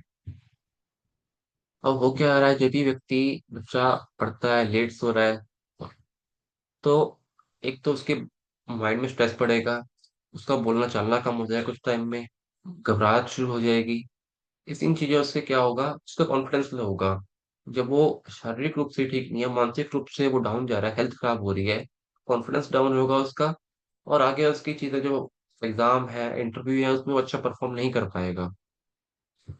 फिर क्या होगा? अगर उसका पेपर अच्छा नहीं जा रहा, उसके एग्जाम अच्छे नहीं जा रहे, उसके इंटरव्यू अच्छे नहीं जा रहे, वो ठीक नहीं होंगे, तो स्ट्रेस एंजाइटी बन जाएगी, घबराहट होएगी, बेचैनी रहेगी, टेंशन रहने लगेगी। और इसमें दूसरा क्या हुआ कि क्योंकि अब स्लीप शेड्यूल खराब है, तो आगे भी उसकी वो आदत बन जाएगी कि भाई ऐसे ही सोता है मेरे को। और ये भी बात होती है कि जैसा हम नींद पक्की करते हैं अपनी, हम हमेशा बात करते हैं कि नींद बनानी है, अगर नींद भी पक्की नहीं है हमारी, तो आगे का जीवन भी हमारा वैसा होता जाएगा। अब उसको आदत पड़ रही है लेट सोने की, तो वो और लाइट लगवाएगा घर में, गाने सुनने शुरू करेगा, ऊंची आवाज में गाने सुनेगा, उस लेट खाना खाएगा, और कहीं बैठा है तो गाय की तरह लेट जाएगा, बिल्कुल भैंस की तरह कहीं भी बैठ जाएगा, बिल्कुल सोफे पे बैठा तो सोफे पे गलत तरीके से लेटेगा। तो वहीं से उसका जीवन खराब हो रहा है, वहीं से हेल्थ खराब हो रही है। और हमने ऐसे ऐसे खराब केस देखे हैं बच्चों के, इतने खराब केस, मतलब कोई पूछे भी ना, इतना खराब केस होते जा रहे हैं बच्चों के। ये 17 ईयर्स में, 16 ईयर्स में, 15 साल में ही इतने खराब होते जा रहे हैं इनके शरीर। और अब एक और होड़ है कि भाई लेट तक जागना है, तो चाय P low, coffee P low, चाय P low, coffee P low, ताकि नींद ना आए। फिजिकल एक्टिविटी कुछ भी नहीं है, तो शरीर के मसल भी क्या काम करेंगे? जब तक मैं अपने शरीर के मसल्स को कार्य पे नहीं लगाऊंगा कि तुम्हें काम करना है, तब तक वो भी क्यों मजबूत होंगे? तो ये सब फैक्टर हैं जो एक बच्चे में खराब कर रहे हैं। तो हमने एज की बात की, सब काम धाम की बात की, पढ़ाई की बात कर ली। तो एज भी मायने रखती है कि किस एज का वो बंदा है। बहुत अधिक एज का होगा तो क्या पता उसको किस चीज की टेंशन है तो उसको नींद नहीं आ रही। अब इसमें एक बड़ा मुख्य रोल है हमारा कि सिक्स गैस आई क्यों हम लेते हैं बार बार, क्यों छह गैस आई, छह गैस आई, वन गैस आई, 6.6 गैस आई। वो छह गैस आई है एंटरिक नर्वस सिस्टम के लिए, जो कि हमारा जो नर्वस सिस्टम है, न्यूरॉन्स है, हमारे ब्रेन में भी है, हमारे गट में भी है, यानी कि इंटेस्टाइन में भी है। The enteric nervous system is a complex network of nerves that innervates the GI tract. It is often referred to as the second brain. तो हमारा फर्स्ट ब्रेन है, और जो पेट में है इंटेस्टाइन का, ही हमारा सेकंड ब्रेन है। Due to its extensive network of neurons and its ability to function semi-automatically, regulation regulating may aspects of GI function independently of the CNS। हमारा जो ब्रेन है ये भी इंडिपेंडेंट है, इसको किसी के आदेश की जरूरत नहीं है। और जो हमारा ईएनएस है, एंटेरिक नर्वस सिस्टम है, वो भी सेमी ऑटोनोमस है, यानी कि आधा काम हो सकता है वो किसी हार्मोन के इसमें कर रहा हो, लेकिन काफी सारा कार्य वो खुद ही कर लेता है। बहुत सारे केमिकल निकलवाने हैं, नियर उसके न्यूरो ट्रांसमीटर है, वो खुद ही निकालता है। तो ये ईएनएस और सीएनएस आपस में कनेक्टेड है, यहाँ पर दिखाया भी हुआ है। Gut microbiota influences mood and behaviour. इसके जगह पर brain chemistry influences functioning of the gastrointestinal tract. यानी कि अगर आपका पेट खराब है तो ब्रेन खराब, ब्रेन परेशान है तो पेट खराब, पेट खराब ब्रेन खराब, ब्रेन खराब पेट खराब, ये साइकिल है। ये होता रहेगा क्योंकि कनेक्टेड है आपस में। अगर आप टेंशन में बहुत लंबा टाइम रहेंगे तो पेट खराब रहेगा, और अगर आपका पेट खराब रहेगा तो आपके ब्रेन में इफेक्ट आएगा। हम क्यों पूछते हैं गुरुजी ने क्यों बोला कि कब्ज ही हर बीमारी की जननी है, हर रोग की माता जो है कब्ज है, इसलिए गुरुजी ने बोला। और इसलिए हम छह गैसे का प्रयोग बहुत करते हैं, ताकि एक तो पेट ठीक रहे, पेट के न्यूरॉन्स ठीक रहें। और यदि गुरुजी ने एक और बात बोली कि जो न्यूरॉन्स हमारे दिमाग में है वही न्यूरॉन्स हमारे पेट में भी है, तो यदि कोई ब्रेन की डिजीज है तो उसमें हम पेट के द्वारा ही न्यूरॉन्स को उकसा पाएंगे। तो हमारे पास एक वो बहुत अच्छा ऑप्शन है कि हम डायरेक्टली एमहेफ्रिन पे ना जाए सीधा, या दूसरे कोई वन फिट वन थायराइड 68 पे डायरेक्ट ना जाकर पहले छह कैसे से चालू करें, ताकि हम पेट को भी ठीक कर पाए, पेट भी सेट हो, एब्जॉर्प्शन भी हो, डाइजेशन भी हो, न्यूट्रिएंट्स मिनरल सब ठीक हो, और साथ में दिमाग भी ठीक होता रहे। तो ये हमारा एक तरीका है कि हम थोड़ा बिल्कुल सीधे ना जाके थोड़ा सा स्ट्रेट होकर साइड से होकर निकल जाते हैं, कि बॉडी डिस्टर्ब ना हो बस किसी भी तरीके से। Gut brain axis and serotonin. अब वो बात सेरोटोनिन पे अब जाके आई है, अब इतने 1 आवर के हमारे टॉक के बाद अब जाके सेरोटोनिन बात आई है।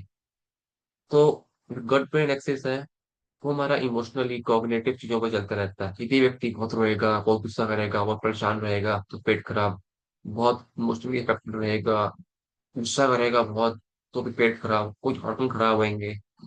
It involves complex interactions between the nervous system, endocrine system and immune system। और आप याद रखिए कि जब भी हम गुस्सा करेंगे, रोएंगे, धोएंगे, कुछ भी करेंगे, तो ऐसे में हमारा ज्यादातर सिंपैथेटिक नर्वस सिस्टम एक्टिव होएगा। और इसके एक्टिव होने से हमारा जो फाइट एंड फ्लाइट सिस्टम है वो एक्टिव रहेगा। एपिनेफ्रिन, नॉन एपिनेफ्रिन और सेरोटोनिन, सॉरी कोर्टिसोल, जो कि हमारे स्ट्रेस हॉर्मोन्स हैं, बीपी हाई, बेचैनी, घबराहट, यहीं से सब चालू हो रहा है। About 90% of the body's serotonin is produced in the gastrointestinal tract, specifically in the enterochromaffin cells of the gut. Serotonin plays a key role in regulating mood, sleep, and digestion। अब यहाँ पे आपको फिर उसकी बात आती है हमारे ट्रीटमेंट की, क्योंकि वो हमने एक ट्रीटमेंट अपनाया 8 मेडुला-3 विद CNS गैस गैस ऑक्सीसाइड, क्योंकि ऐसा देखा जाता है कि CNS गैस गैस ऑक्सीसाइड या CNS पॉइंट के द्वारा हम पेट के रीजन में ब्लड का सप्लाई बढ़ाते हैं। उसके द्वारा हम पैरासिम्पथेटिक नर्वस सिस्टम को बढ़ा रहे हैं, मतलब एक्टिव कर रहे हैं। और ताकि हमारा जो इफेक्ट है वो लॉन्ग लास्टिंग रहे, इसलिए हम 8 मेडुला और CNS पॉइंट को एक साथ दे रहे हैं, ताकि हमारे पेट भी काम करे और इसका असर भी लॉन्ग लास्टिंग रहे। तो ये एक एक्सिस हमने बनाया, उस एक्सिस को हमने अप्लाई किया वहां पे। आखिर कब्ज और इंसोम्निया का क्या संबंध है? अभी जैसा देखा कि हमारे एब्डोमेन में एंटेरिक नर्वस सिस्टम है, उसका संबंध हमारे सेंट्रल नर्वस सिस्टम अर्थात ब्रेन से है। लेकिन उससे पहले, जैसा गुरुजी हमेशा कहते थे, कि किसी भी टारगेट ट्रीटमेंट से पहले रॉ मटेरियल का ट्रीटमेंट देना ही देना है। सेरोटोनिन का रॉ मटेरियल है ट्रिप्टोफैन अमीनो एसिड। ट्रिप्टोफैन एक एसेंशियल अमीनो एसिड है। इसका मतलब है कि शरीर उसे खुद नहीं बनाएगा, एक्सटर्नली यानी खाने से ही हम उसे लेना पड़ेगा। और इसके एक्सट्रैक्शन और प्रोसेसिंग के लिए डाइजेशन का ठीक होना अत्यंत आवश्यक है। और साथ ही कब्ज का कारण ईएनएस पर असर पड़ेगा, जिससे पेशेंट मूड अफेक्टेड रहने लगेगा। अब वो पेट ठीक नहीं है, गुस्सा करेगा, अरे यार तू क्या कर रही है यार, तू गुस्सा मत दिलाओ मेरे को, अरे तू मत कर यार, तू मत बोला, मैं मूड खराब हो रखा है सुबह से मेरा, क्या हुआ क्या हुआ। कुछ नहीं हुआ यार, मत बोल मेरे से, बहुत मेरा दिमाग खराब हो रहा है। अरे हुआ क्या, अरे सुबह पेट साफ नहीं हुआ यार, पेट साफ नहीं हुआ, मैं बड़ी देर बैठ के आ गया, चूरन भी खा ली, गोली भी खा ली, पेट भी साफ नहीं होने को आ रहा, मैं क्या करूँ समझ नहीं आ रहा, पेट अफरा पड़ा है मेरा, सिर में दर्द हो रहा है। ये बड़े कॉमन सिम्टम्स हैं हमारे, जो व्यक्ति का पेट साफ नहीं होता, डाइजेशन नहीं ठीक होता, कब्ज रहेगी, तो ये दिक्कतें बड़ी आम होती हैं लोगों में। और जब तक हमारा डाइजेशन ठीक नहीं होगा, खाया पिया जो है वो डाइजेस्ट नहीं होगा, ब्रेक डाउन नहीं होगा, उसमें से जो हम निकलवाना चाह रहे हैं, हमारा माल जो निकलवाना चाहते हैं वो निकलेगा नहीं, वो एब्जॉर्ब नहीं होगा, वो उसका कुछ नहीं होगा आगे। पहले क्या, रॉ मटेरियल का ट्रीटमेंट दो, फिर आगे ट्रीटमेंट स्टार्ट करो। Improve digestive system. गुरु जी के बनाए हुए बहुत ही सिंपल ट्रीटमेंट से हम खराब से खराब बॉडी सिस्टम को भी ठीक कर सकते हैं। डाइजेशन को ठीक करने के लिए हम मात्र normal Ajay normal formula, neutral plus Ajay normal जैसे सहज और हल्के उपचारों से ही पेशेंट को हर समस्या से ठीक कर सकते हैं। वर्तमान में माइल्ड न्यूट्रल, जिसको हम कहते हैं point gall, point liver, point mucus into six, उस अजय नॉर्मल से बहुत अच्छे परिणाम मिलते हैं। यदि पेशेंट को लंबे समय से कब्ज की शिकायत रही है, तो जब तक कब्ज ठीक नहीं होगी तब तक पेशेंट को रिलीफ नहीं मिलेगा। ये बहुत पेशेंट में हमने प्रैक्टिकली भी देखा है, कि जब तक पेशेंट का पेट और एक डब्ल्यूडी का एरिया थोड़ा अच्छे से ठीक ना हो जाए, तब तक उनको रिलीफ नहीं मिल पाता, क्योंकि रूट कॉज ही यही है, हमें ठीक ही यहीं से करना है। जो हमारा ये नींव है, जो बेस है, वो डाइजेस्टिव सिस्टम में गुरुजी ने भी हमेशा इसी पर जोर दिया है। सभी पेशेंट में लार्ज इंटेस्टाइन पर फोकस करना बहुत जरूरी है। लार्ज इंटेस्टाइन को पूरी तरह क्लियर करने के बाद ही बेस्ट रिजल्ट मिलते हैं। डाइजेशन ठीक करने के बाद या बेटरनीगोल यूडीएफ ट्रीटमेंट 125 डीसीसी, ये सुटेबल हेपरिन, जो भी अच्छा लगे पेशेंट के लिए, जो भी इसको सूट बैठे वो दीजिए, लेकिन पहले पेट सेट हो जाए। सारा जो पुराना जो कचरा है पेट में, मल फंसा हुआ है, स्टूल है, लंबी कब्ज है, थोड़ा बहुत क्लियर हो, टॉक्सिन बाहर है बॉडी से, तभी कुछ अच्छा और हमारा फायदेमंद चीजें बॉडी में टिक पाएंगी। पीने ग्लैंड और मेलाटोनिन। ट्रिप्टोफैन नामक अमीनो एसिड सेरोटोनिन से मेलाटोनिन का उत्पादन करता है। जिन्हें कई वर्षों तक यूडीएफ आता हो, उसके शरीर में ट्रिप्टोफैन ठीक से नहीं बन पाएगा। जो ठीक वक्त पर नहीं सोए या जिन्हें ठीक से नींद नहीं आती हो, उसके शरीर में सेरोटोनिन नहीं बनेगा। तो इन दोनों की कमी से ही मेलाटोनिन की कमी हो सकती है। यह पिनियल ग्लैंड का मुख्य मैसेंजर है। पिनियल ग्लैंड अपना सारा कार्य इसी से करवाता है। एलिमेंट्री वेद भाग एक पेज नंबर 66 पर ये लिखा हुआ है। यहाँ से हमें मोटा मोटा ये पता चलता है कि पेट ठीक किए बिना हम आगे नहीं बढ़ पाएंगे। मेलाटोनिन के कार्य, biological clock, ageing process, functions and development. इसके अलावा यही निश्चित करना है कि लड़की किस उम्र में बालिका होगी, तथा उस वह किस उम्र में बच्चा पैदा करेगी, किस उम्र में उसके मासिक धर्म खत्म होंगे इत्यादि। जरूरत होने पर हम थायराइड ग्लैंड के T4 हार्मोन को T3 में कन्वर्ट करवाते हैं। इससे शरीर को ज्यादा एनर्जी और हीट मिलती है। इम्यूनिटी, आत्मरक्षा, मेलाटोनिन हार्मोन बिगड़े हुए थाइमस ग्लैंड को सुधार कर इम्यूनिटी इम्यूनिटी बढ़ाता है। सन 2000 में गुरुजी ने एक अद्भुत उपचार निकाला है, जिसे देने के बाद देखा गया है कि सेरिब्रल एट्रोफी यानी दिमाग की एट्रोफी भी खत्म हो जाती है। सो ये सोचा जाता है कि इस उपचार के द्वारा हम पीने ग्लैंड को उकसाते हैं। हाफ की 40 सेकंड की 6 ट्रीटमेंट, लेकिन जो हम देते हैं शुरुआत में, हम 3 से या 2 से या 1 से शुरुआत करते हैं। Activating pineal gland. खराब जीवन शैली के कारण वर्तमान में सभी व्यक्ति देर रात तक जागते हैं, जिसके कारण पीनियल ग्लैंड सही समय पर एक्टिवेट नहीं हो पाता। वहीं सारी गड़बड़ी शुरू होती है। पहले, क्योंकि गुरुजी ने हमेशा जो वो बनाया है, स्ट्रक्चर बनाया है, पहले हाफ के 40 सेकंड पीने ग्लैंड, हाइपोथैलेमस पिट्यूटरी ग्लैंड, फिर पिट्यूटरी आगे थायराइड, एड्रिनल, एंडोक्राइन ग्लैंड को सिग्नल देगा, और इसी पीनियल ग्लैंड के कम काम करने पर पूरे सिस्टम पर असर पड़ता है। तो कंडीशन, सिम्टम, हिस्ट्री के अनुसार हाफ के 40 सेकेंड इंटू 6 दे सकते हैं, लेकिन कंडीशन, सिम्टम्स और हिस्ट्री के अनुसार ही। तो पहले हमने मेडुला दिया रिसेप्टर्स के लिए, फिर हमने हाफ के 40 सेकेंड का प्रयोग किया। अगर आपको कंडीशन, सिम्टम, हिस्ट्री सब मैच होते हैं तो बिल्कुल ये ट्रीटमेंट दीजिए, पेशेंट को बिल्कुल रिजल्ट आएगा। अब सेरोटोनिन का प्रोडक्शन कैसे बढ़ाएं? जैसा कि शुरू में बताया गया कि serotonin neurotransmitter tryptophan amino acid से बनता है, और सेरोटोनिन के लिए गुरुजी एट मेडुला या फुल सेरोटोनिन ट्रीटमेंट देते थे। लेकिन ध्यान रहे कि शरीर में रॉ मटेरियल का होना अति आवश्यक है।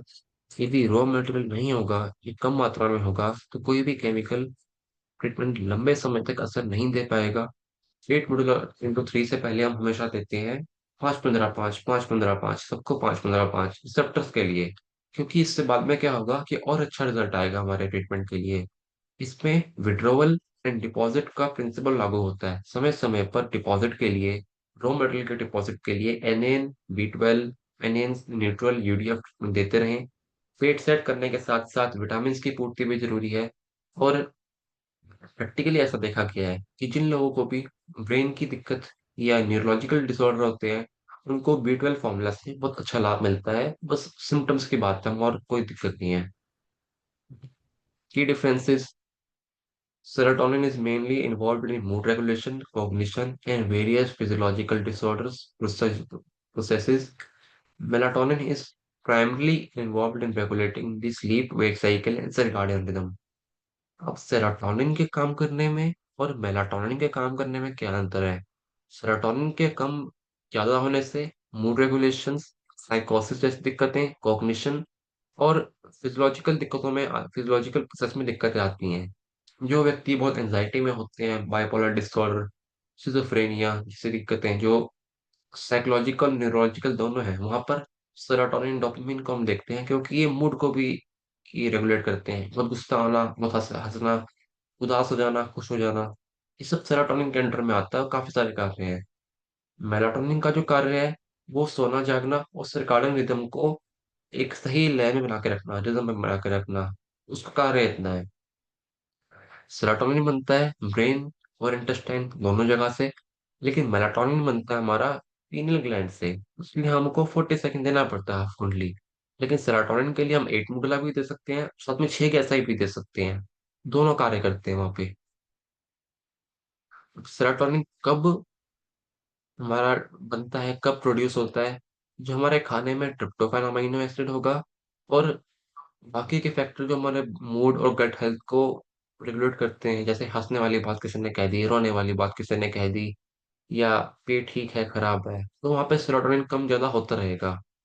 मेलाटोनिन कब बनेगा? जब लाइट कम होगी, लाइट ज्यादा होगी, अंधेरे में ये मेलाटोनिन बढ़ जाता है, और जब उजाला होगा, लाइट होगी, तब ये मेलाटोनिन घट जाता है।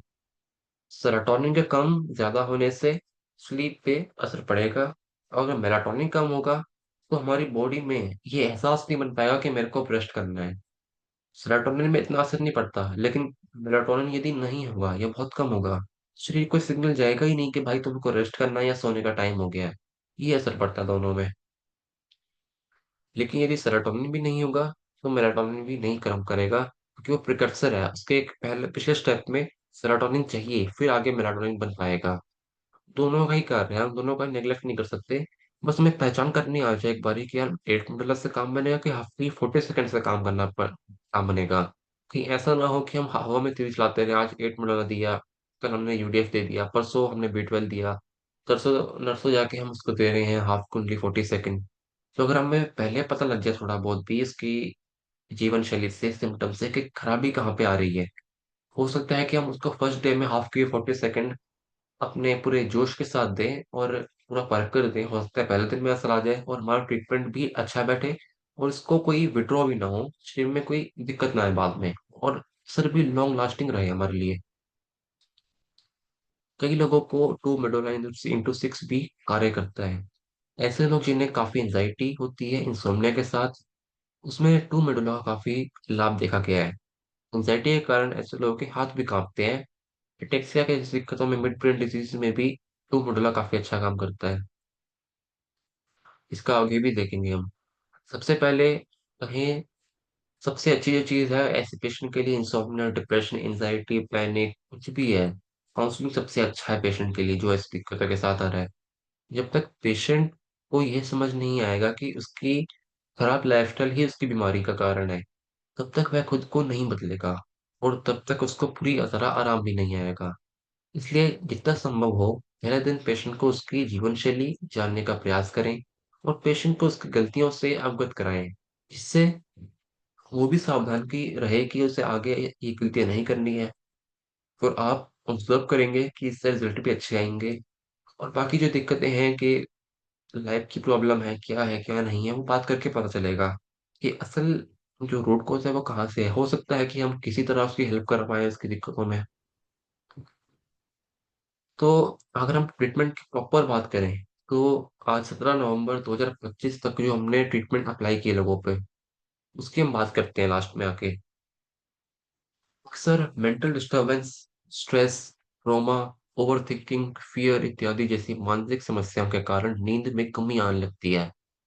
ऐसी स्थिति में केवल full neutral treatment spleen block से ही बहुत अच्छे परिणाम माँ और गुरु जी की कृपा से देखे गए हैं। कि व्यक्ति को जैसी भी दिक्कतें थी, लेकिन न्यूट्रल ट्रीटमेंट को पहले हम जानते थे कि ये केमिकल इम्बेलेंस ठीक करता है और साइड इफेक्ट ठीक करता है, लेकिन अब न्यूट्रल ट्रीटमेंट को हमने इतना प्रयोग किया और इतना अच्छे इसके रिजल्ट हैं कि व्यक्ति कितना ही सीवियर क्यों ना हो, सिर्फ 3 दिन 4 दिन न्यूट्रल ट्रीटमेंट देते ही उसमें फर्क दिखने लगता है। बीते समय में हमने ये देखा है कि हमारे पास अधिकतर क्रोनिक डिजीज के पेशेंट ही ज्यादा आ रहे हैं।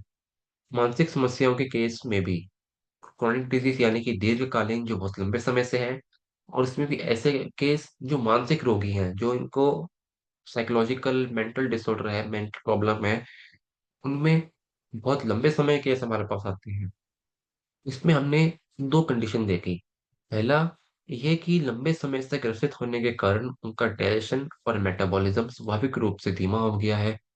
दूसरा यह है कि डिप्रेशन, एंजाइटी, इंसोम्निया में दी जाने वाली दवाइयों के कारण व्यक्ति में एडिक्शन पैदा होने लगती है, और जो दवाइयां वह ले रहे हैं उसके साइड इफेक्ट भी होते हैं। इन दोनों स्थितियों में न्यूट्रल ट्रीटमेंट को हम अधिक प्रायोरिटी देते हैं। न्यूट्रल ट्रीटमेंट से सभी स्थितियों में बहुत अच्छे लाभ मिलते हैं, बहुत अच्छे कंडीशन में बहुत फायदा मिलता है सच में। आप चाहे कहीं भी इसको अप्लाई करके देख लीजिए, पर यदि व्यक्ति को ऑटो इम्यून डिसऑर्डर है तो वह स्किन को ब्लॉक रखें। मेडिसिन के साइड इफेक्ट में 30 मिडुला 6 एडियर का काफी प्रयोग होता है, परंतु बहुत से केसेस में सिर्फ न्यूट्रल ट्रीटमेंट और 5-15-5 से ही काफी रिलीफ मिलता देखा गया है। और हम कहते हैं कि यदि एक काम छोटे में निपट रहा है, अगर न्यूट्रल ट्रीटमेंट जैसे हल्के ट्रीटमेंट से 5-15-5 से ट्रीटमेंट से अगर काम बन रहा है, और व्यक्ति उससे रिलीफ में भी है, ठीक हो रहा है, तो हम फिर क्यों आगे जाएं। हो सकता है जब न्यूट्रल ट्रीटमेंट अपना पूरा कार्य कर दे, हो सकता है 10 दिन में उसका पूरा कार्य खत्म हो जाए, फिर वहां जाके उसका रिजल्ट कम होगा, फिर वहां पे हमें समझ आएगा कि अब ट्रीटमेंट को चेंज करना है, तो वहां से 10वें दिन जाके चेंज करेंगे हम, फॉर एग्जाम्पल। होता है 1 हफ्ते में वो व्यक्ति को फर्क आ जाए, फिर हम ट्रीटमेंट चेंज करें। तो अगर जब उसकी जरूरत हमें महसूस होगी कि अब बॉडी में 8 मोडुला देने का टाइम आ रहा है, हाफ पी 40 सेकंड देने का टाइम आ रहा है, तब हम वहां देंगे। ऐसे पेशेंट में हमें एक ट्रीटमेंट सेट बहुत अच्छा मिला है। 5-15-5 मोडुला, full neutral treatment, spleen block, दो ट्रीटमेंट, और बहुत विटामिन फॉर्मेशन। इससे देने से ही बहुत अच्छे परिणाम मिल रहे हैं इंसोम्निया केस में। बहुत ही क्रोनिक और सीवियर पेशेंट के लिए ये ट्रीटमेंट बहुत अच्छा कार्य कर रहा है। ये ट्रीटमेंट कुछ समय देने के बाद साथ में अजय नॉर्मल, ये 6 गैस भी ऐड कर सकते हैं। और ये ट्रीटमेंट की शुरुआत में 8 मिडुला इंटू 3 CNNS गैस गैस ऑक्सीसाइड, ये जो ट्रीटमेंट है 5-15 के 5, 5-15-5 के बाद दे सकते हैं 8 मिडुला इंटू 3 को, ताकि पहले रिसेप्टर का काम 15 मिडुला करते, फिर 8 मिडुला कार्य और अच्छा हो। इसमें एक और फाइंडिंग मिली कि जिस भी व्यक्ति को बहुत एंगर इश्यूज होते हैं, गुस्सा बहुत आता है, चिड़चिड़ापन रहता है, जीभ लाल है, आंखें लाल है, और बहुत ही हाइपर हो जाते हैं एकदम से, उनमें 15 मिडुला 6 ADR और 9 गॉल 12 लीवर 6 गैसाई से काफी लाभ होता देखा गया है। ये लोग के प्रश्न आते हैं कि 9 को तो हम बच्चों में देखते हैं हाइपर एक्टिव में, तो हो सकता है कि कहीं एग्रीमेंट हो 9 कॉल का कि मैं सिर्फ बच्चों में काम करूंगा या हाइपर एक्टिविटी में काम करूंगा, लेकिन हमें वो एग्रीमेंट अभी भी नहीं मिला कहीं भी। तो हम 9 कॉल को बड़े में भी देते हैं, 9 कॉल 12 लीवर। ओके, हमें इससे काफी लाभ मिलने हैं लोगों में जिनको एंगर इशू बहुत होते हैं, गुस्सा बहुत आता है, चिड़चिड़ापन रहता है, गोल में बहुत हार्डनेस है, एसिडिटी बहुत होती है, गैस बहुत होती है। तो उन सब में 9 कॉल 12 लीवर और 6 गैस सही से फायदा मिला है।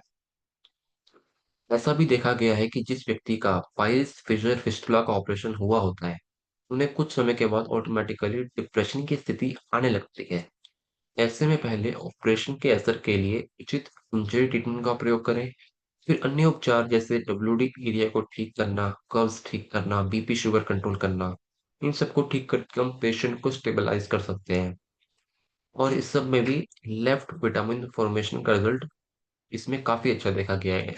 जो इंसोम्निया, एंजाइटी और डिप्रेशन केसेस में लेफ्ट विटामिन फॉर्मेशन से काफी लाभ मिलता देखा गया है। कई लोगों में जो पुराने ट्रॉमा का असर शरीर में रह जाता है, उसी के कारण बहुत सारी बीमारी शरीर में आती है। ऐसे में काउंसलिंग ज्यादा कार्य करती है कि भाई क्या हुआ था, कैसे हुआ था, अब हमें इस ट्रॉमा से, इस ओवर थिंकिंग से कैसे बाहर आना, इसके क्या उपाय हैं। क्योंकि कई बार व्यक्ति अपने जज्बात खुलकर जाहिर नहीं कर पाता, इसलिए बीमारी हो जाती है, बीमार हो जाता है। इसलिए पेशेंट से बात करना ज्यादा कारगर है।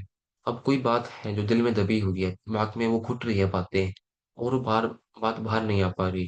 कई बार क्या होगा, आप किसी पेशेंट की काउंसलिंग करेंगे, उसने उसने रोना भी आ गया, गुस्सा भी आ गया, हंस भी दिया वो, तो उसका मन हल्का होगा तो वो खुद कहेगा कि मेरे को तो दर्द में आराम आ गया, मेरे तो दिल हल्का हो गया बिल्कुल। तो यहीं से बीमारी ठीक हो सकती है। अगर व्यक्ति काउंसलिंग से ठीक होता है तो काउंसलिंग से ठीक कीजिए, वो तो हमारी जिम्मेदारी है पहचान करना कि ये व्यक्ति काउंसलिंग से ठीक होगा, ये हमारे ट्रीटमेंट से ठीक होने वाला है। नेक्स्ट पर आते हैं। जिस भी पेशेंट में इन्फेक्शियस हिस्ट्री सामने आती है, उसमें हम शुरू में थाइमस नहीं देते प्रिकॉशन के मेजर के लिए, उसकी जगह पर हम रामन ट्रीटमेंट देते हैं अधिक। उससे भी 3 रामन से फायदा आ जाएगा, 3 रामन 2 बार, 3 रामन 3 बार। डब्ल्यूडी जिस भी व्यक्ति का वीक है, पहले उनका रूट कॉज तलाश करें। और 60 टॉफिंगर गॉल लिवर डब्ल्यूडी है, 60 टॉफिंगर डब्ल्यूडी, न्यू जीन्स 2.1 पॉइंट डब्ल्यूडी, B12 देने से डब्ल्यूडी का जो एरिया है, ये थोड़ा स्टेबलाइज होगा और स्ट्रेंथन होगा। इसमें जो टॉक्सिन है, जो भी मल जमा हुआ है, यूरिन की कोई दिक्कत है, टॉक्सिन जमा हो रहे हैं, वो सब बाहर निकलेंगे बॉडी से। जिनकी जीवन शैली बहुत खराब रहती है, उनमें हाफ के ये 40 सेकेंड एम हेपरिन, फुल न्यूट्रल ट्रीटमेंट, 5 15 5, और टाइम से सोना और टाइम से उठना, यदि वह लोग वह लगे तो वह ठीक होने लगते हैं। इसमें क्या बोला हमने, ट्रीटमेंट तो है ही, लेकिन इसके बाद में एक और ट्रीटमेंट किया है, टाइम टाइम से सो जाए और टाइम से उठ जाए। और रात को बहुत हैवी खा लिया, कुछ शादी में गए थे, रात को कुछ हलवा खा लिया, बाईवादी वाला खा लिया, तो ऐसा ना खाएं। क्योंकि यदि ऐसा सब करेंगे तो गैस एसिडिटी होनी है, चांसेस बढ़ेंगे, और उससे भी नींद डिस्टर्ब होगी। तो ऐसे में हम नींद का ट्रीटमेंट दें कि हम एसिडिटी का ट्रीटमेंट दें। मान लो सपोज कर लो, एक पेशेंट आपके पास आता है रात को इमरजेंसी में, बोलेगा कि मेरे को नींद नहीं आ रही, तो आप ये पूछेंगे कि आपको क्यों नींद नहीं आ रही, क्या हुआ था ऐसा, या सीधा उसको 8 मोडुला 1 2 3 देंगे। आप 8 मोडुला देंगे, मेरे को वो बोलेगा आराम नहीं है। आप 20 मोडुला देंगे, वो कहेगा आराम नहीं है। आप हाफ के 40 सेकंड देंगे, वो बोलेगा आराम ही नहीं आ रहा, नींद आ ही नहीं रही मेरे को। फिर आप जब सब कुछ आप एग्जॉस्ट हो चुके होंगे अंदर से, तब आप पूछेंगे आखिर में कि हुआ क्या था। आधे घंटे के बाद आप पूछेंगे तो फिर बताएगा कि मेरे एसिडिटी हो रही है। फिर आप गोली में देना चालू करेंगे। सबसे अच्छा आप शुरू में पूछ लो उससे कि क्या दिक्कत आ रही है तेरे को, आपको सॉरी। यदि शरीर में कोई बहुत तेज दर्द है, तो भी व्यक्ति को स्वाभाविक रूप से नींद नहीं आएगी, उसे हम बीमारी का नाम नहीं दे सकते। क्योंकि यदि व्यक्ति को इतना दर्द रहेगा तो वो भला कैसे सो पाएगा। हमने शुरू में ये बात कही कि नींद न आने का कारण क्या हुआ, कि भाई शरीर में दर्द इतना हो रहा है कि वो सो ही नहीं पाएगा। और वो सो ही नहीं पाएगा, थकावट होगी और ब्रेन में दिक्कत आएगी, उसको घबराहट बेचैनी रहेगी। जब किसी पेशेंट की हम डाइट बदलेंगे, किसी की पेशेंट की डाइट में चेंजेस करेंगे और जीवन शैली में बदलाव करेंगे, तो शरीर को उस हिसाब से डालने में समय लगेगा। और इससे भी पेशेंट को कुछ दिन नींद डिस्टर्ब रह सकती है, लेकिन बाद में ही नॉर्मल हो जाता है। तो कोई एक क्रोनिक पेशेंट हमारे पास आए, बोले कि मेरे को यही दिक्कतें, अमुक दिक्कतें हैं, हम बोलेंगे कि आप अपने आप लाइफ में बदलाव कीजिए, आपको आराम आ जाएगा। कई बार होता है बॉडी को इतनी जल्दी अडेप्ट नहीं कर पाती उन चीजों को, तो भी व्यक्ति को नींद की दिक्कत हो जाती है। हम उनको कहें कि आपको ऐसा ऐसा करना है, खाना थोड़ा सा कम करना है, खाना ज्यादा करना है, खाना नहीं खाना। कई बार क्या होगा, खाना ना खाने से लोगों को गैस हो जाती है, चिड़चिड़ापन हो जाता है, नींद नहीं आती। तो कुछ दिन वो रहता है, बाद में ठीक हो जाता है। उसमें कोई दिक्कत नहीं है, ऐसे वो हम नहीं कह सकते कि नींद की बीमारी हो गई इनको। संभवतः पेशेंट को high BP, high blood sugar भी हो सकता है। और आप ये भी ध्यान रखिए कि यदि ब्लड शुगर बहुत लंबे टाइम तक, बहुत सालों तक हाई रहेगा, तो उस व्यक्ति में नर्व वीकनेस डेवलप होने लगेगी। उस वजह से भी नींद नहीं आएगी, जैसे हमने शुरू में देखा, एल्जाइमर, पार्किंसन, आपका डिमेंशिया, जो कि न्यूरो डीजेनरेटिव डिजीजेज है। इसमें भी व्यक्ति को नर्व वीक होंगी, नींद नहीं आएंगी, स्लीप डिस्टर्ब रहेगी। ये पेशेंट का बीपी हाई हो, इसलिए बेचैनी महसूस हो रही है, तो वहां पे हमें बीपी चेक करके बीपी का ट्रीटमेंट देना होगा। अस्थमा के मरीज में कई बार रात में सफोकेशन महसूस होती है और नींद खुल जाती है। 15 मिनट सिखा देने का, तो नींद आ जाएगी। ऐसा भी संभव है कि पेशेंट जो हमसे इंसोम्निया का ट्रीटमेंट ले रहा है, वह खुद किसी पेशेंट की सेवा में कार्यरत हो, रात को जागना पड़ता हो, या घर में कोई छोटा बच्चा हो और उसके कारण नींद ना आ रही हो। और कई बार ऐसा भी होता है कि कोई व्यक्ति हमारे पास आए कि मेरे को रात को नींद ना आने की दिक्कत हो रही है, और बात करने पर ये पता चले कि उस व्यक्ति के घर में कोई ऐसी कंडीशन है कि उसको रात को जागना ही पड़ता है। तो वहां पर हमें उस कंडीशन को देखते हुए ट्रीटमेंट देना पड़ेगा। इसको फिर ट्रीटमेंट सिखाना पड़ेगा वहां पर कि भाई तुम्हें रात को ये ट्रीटमेंट लेना है सोने से पहले, और कुछ जो प्रिकॉशंस अपने खाने पीने की चीजें ठीक करनी है। और कई बार क्या होता है कि व्यक्ति के घर में कोई छोटा बच्चा होता है, अब रात को वो जाग जाएगा 2 बजे, तो क्या करेगा, कोई खेलना पड़ेगा उसके साथ, उसको जो भी करना होता है बच्चे के साथ वो करना होगा। और उसका रात को लेट सो रहा हो और उससे उसको दिक्कतें आ रही हो, तो गलती बच्चे की नहीं है, गलती वो हालात ही ऐसे कि जागना पड़ रहा है उस आदमी को मजबूरी में। वहां पे क्या करेंगे, क्योंकि वो सर्काडियन रिदम खराब है, स्लीप साइकिल खराब हो रही है, हाफ के 40 सेकेंड, सिंपल सा है, हिस्ट्री पता चल गई, हिस्ट्री में ऐसा था हुआ था, अभी ऐसा हो रहा है, जैसा पता चला वैसा ट्रीटमेंट दिया और पेशेंट को ठीक कर दिया। इसमें कोई दिक्कत है ही नहीं कभी भी। कई क्रॉनिक हाइपोथायरॉइड के पेशेंट में भी दिक्कत आती है, तो उसमें पहले हाइपोथायरॉइड का ट्रीटमेंट देना जरूरी है। तो आप जितने भी केस देख लें, सभी में कारण छुपे हुए हैं। आप जब तक उन कारणों को नहीं ढूंढेंगे, तब तक पेशेंट को फुल रिलीफ देने में समय लगेगा। इसमें एक फाइंडिंग थी हमारी कि जो लोग इंफ्लेमेटरी पेशेंट हैं, जिनको एडीआर से आराम आता है, उनको 1 मेडुला इंटू 6। जो इन्फेक्शियस पेशेंट है, उनको 2 मेडुला से आराम आता है, उनको जो इन्फेक्शियस पेशेंट है, जिनको थाइमस से आराम आता है, उनको 2 मेडुला इंटू 6। इसका लॉजिक मैं आपको एक अलग क्लास में बताऊंगा। लेकिन ये जो ट्रीटमेंट है, ये भी काफी अच्छा काम करता है, मेडुला 2 मेडुला का ट्रीटमेंट। नॉर्मली भी आप पेशेंट को 2 medulla, 8 medulla, 12 medulla, 5 15 5, 2 pan metabolism, 2 pan 1 point WD, 3 गोल 12 लीवर, 1 पैरा रामन ट्रीटमेंट, मल्टीविटामिन के जो 4 सेट है उसमें से जो सुटेबल सेट हो वो, suitable heparin treatment, 10 pain metabolic, 62 finger right गोल लीवर। जो 62 फिंगर राइट गोल लीवर है, ये ऐसा पॉइंट है, व्यक्ति को देते देते ही नींद आ जाती है, 62 फिंगर राइट गोल लीवर। तो ट्रीटमेंट ये सब दे सकते हैं आप उसके पेशेंट को। हमने सारी बात की कि किसको क्या क्या दिक्कतें हो सकती हैं, उसके हिसाब से क्या क्या ट्रीटमेंट दें। और जो भी दें, पहले आप चाहे एनएन दें चाहे न्यूट्रल दें, लेकिन पहले बेसिक पे, रॉ मटेरियल पे और विड्रोवल एंड डिपॉजिट के प्रिंसिपल पर ही काम करना शुरू करें पहले। उसके बाद ही आप अन्य ट्रीटमेंट पर जाएं आगे के लिए। और इसमें एक और चीज एक लेके आए हैं हम आपके लिए, कि जो भी व्यक्ति डिप्रेशन, एंजाइटी, इंसोम्निया या मेंटल डिसऑर्डर या स्लीप डिसऑर्डर, ये पैनिक डिसऑर्डर के चपेट में थे, यानी कि जिनको वह रोग लगा हुआ था, उनकी हमने आपके लिए जीप की फोटो भी लेके आए हैं। जिससे अभी 2 जीबी देखेंगे, इन दोनों को ही एंजाइटी और स्ट्रेस डिसऑर्डर था, और दोनों की ही जीप काफी डिस्टर्ब्ड है। ये राइट वाली जीप देखेंगे तो ये पूरी ही खराब हो रखी है। तो मैं आपको क्या दिखाना चाह रहा हूँ कि ऐसे केसेस में सभी की जीप बिल्कुल खराब है। आप ये लेफ्ट में देख लीजिए कितना जीप डिस्टर्ब है, लेफ्ट ओवरी, राइट ओवरी को जिसको हम देख रहे थे, सारा एरिया दबा पड़ा है अंदर। ये राइट की चिप देखे तो कितने कर्व लगे हुए हैं यहाँ पे। तो ये देखा गया कि जिन जिन लोगों को भी क्रोनिक बीमारी थी, ये मेंटल डिसऑर्डर की या स्लीप डिसऑर्डर की, उन सभी में इनकी जो अंग थी वो बहुत ज्यादा डिस्टर्ब थी, बहुत ज्यादा। और ऐसे टंग में हम हमेशा रिकमेंड करेंगे कि आप फुल न्यूट्रल दीजिए या माइल्ड न्यूट्रल दीजिए, नहीं तो पॉइंट लीवर से ही शुरू कीजिए आप पहले, आप 5 15 5 के साथ।